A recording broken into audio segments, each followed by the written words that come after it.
Hello everyone, I hope you are doing well. Today we'll talk about how to fix or how to solve the problem of Wattpad beta app. We go to settings.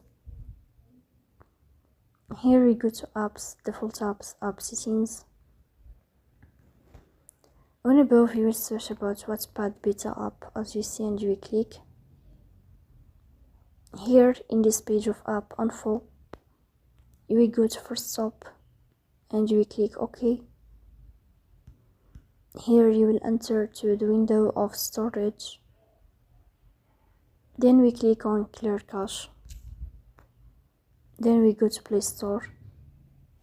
You search about Wattpad beta and you will update your app.